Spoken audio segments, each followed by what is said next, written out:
very good evening to fellow Marsiling and UT residents. Today, we make history. This is the first time since 1963 we are having a fully contested general election.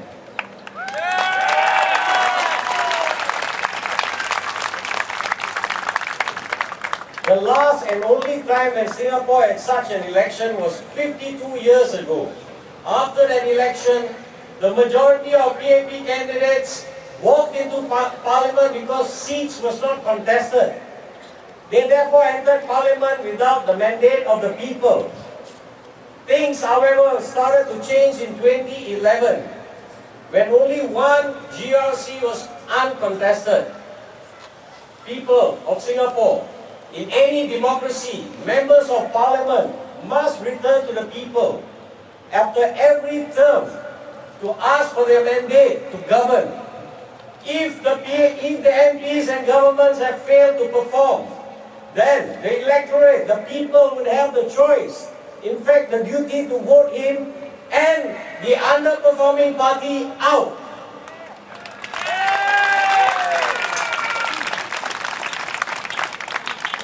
In any country, especially in a first world country, every general election is always hotly contested.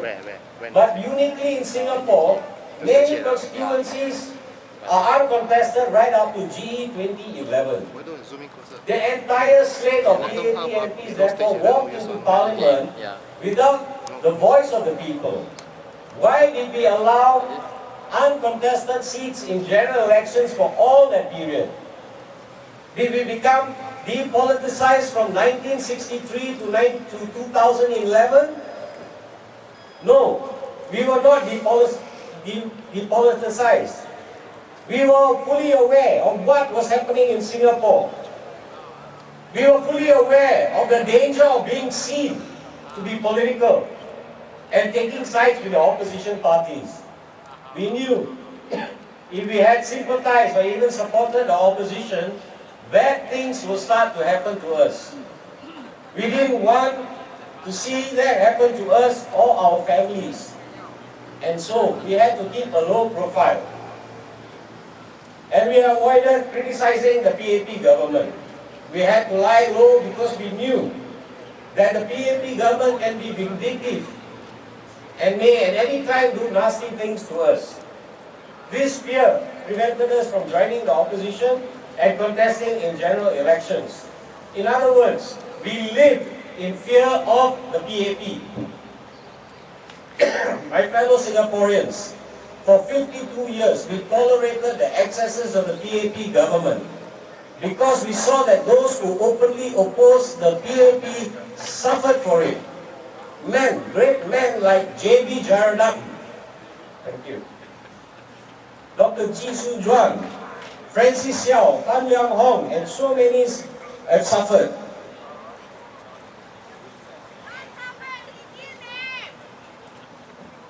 They were sued for defamation, bankrupted, censured by parliamentary committees, charged for criminal offences. They were sent to jail, and they were even put in prison without trial under the Internal Security Act. In my book, and I'm sure many Singaporeans share that, they are heroes, all of them.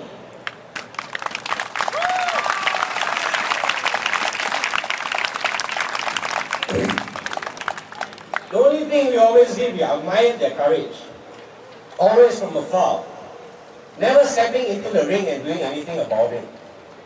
Alright, as far back as 20 years ago, we knew something was wrong, but we kept our silence. Shortly after GB GE2015 won the Anson election, by-election in 1981, the PAP started to tinker with the constitution and the election laws. They introduced the non-constituency member of parliament, or the NCMP scheme in 1984. The PAP was afraid of losing more seats and thought that such a scheme would appease us because NCMPs could be a token voice of the opposition. Did the PAP ask us Did they get our mandate on that? No. When Jayaratnam and Cham Sitong won the general election in 1984, the PAP then introduced the group representation constituencies, the GRCs. This was a few years later in 1988. Alright, this is to create more obstacles for the opposition, as well as to enable weak PAP candidates to hang on the tailcoats of ministers. The PAP has always wanted to win big, no matter how. When the PAP increased the salaries of ministers and created posts like senior ministers, minister in the Prime Minister's office, and emeritus senior minister, did the PAP consult us? Did they ask us what we thought of such appointments were? This year alone, the PAP spent $50 million to celebrate SG15. Did they consult you? Did they ask you? Let us together show the PAP. Alright? Let us show them, tell them enough is enough. Alright? Tell them that their methods of name calling and dirty politics will not work anymore.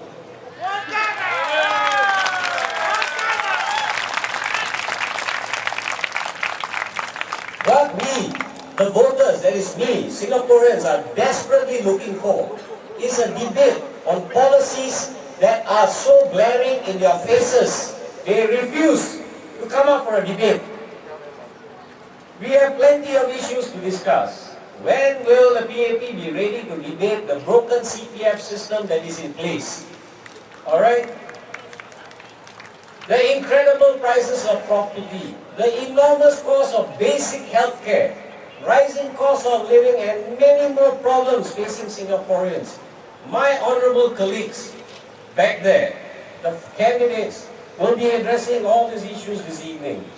We want all you voters to remember that we, the voters, including myself, on Masling and UT, will, from today, build a democratic Singapore based on justice and equality. We will achieve happiness, prosperity, and progress for our nation in this manner. We will not be silenced anymore. We will not go quietly into the night. We will not live in fear